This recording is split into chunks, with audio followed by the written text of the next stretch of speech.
If God exists, would you embrace Christianity, or would you prefer the notion that God might not exist so you can pursue your desires without restraint? The explicit revelation of God would prevent him from cultivating the genuine love he seeks to foster. If God reveals himself explicitly, we would obey God because we have to, not because we want to. Just like how taxes are forced upon a nation, commandments will be forced upon anyone God reveals himself to, because it's backed by the threat of force, or in this case, hell. To ensure that people who want God choose God, not by the compulsory threat of hell, but because of genuine desire, God must abstract himself from reality. It also ensures that evil people who dislike God have the freedom to reject God, such as Hitler and many promiscuous people in modern culture. It is true that if God were to reveal himself, then less people would go to hell because he would essentially force the majority of the population to be moral. But it seems like he deems love, or in this case, freedom to love, to be more important than the damned. Loving God is always connected with being moral or perfect because he sets the standard of morality. For example, if I were to create an artificial intelligence and it starts killing people, I'd either have to create a patch or eviscerate the monster.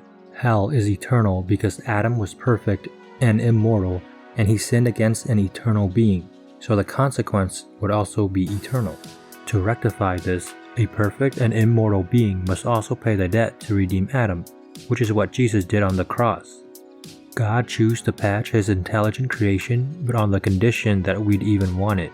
We would want it by loving God, and the way we love God is to keep his commandments. Deuteronomy 13:3-4. You shall not listen to the words of that false prophet or that dreamer of dreams, for the Lord your God is testing you to know whether you love the Lord your God with all your heart and with all your soul.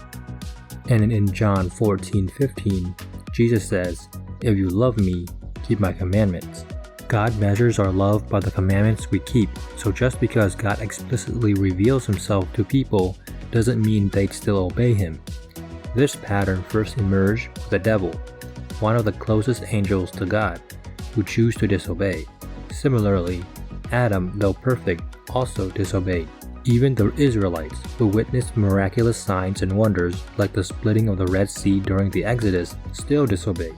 Finally, in Revelation, despite Jesus' reign for 1,000 years, people welcomed the deception of the devil into violence against Jesus' kingdom. In Revelation 20:7-10, now when the 1,000 years have expired, Satan will be released from his prison and will go out to deceive the nations which are in the four corners of the earth, Gog and Magog, to gather them together to battle, whose number is as the sand of the sea. They went up against the breadth of the earth and surround the camp of the saints in the beloved city, and fire came down from God out of heaven and devoured them.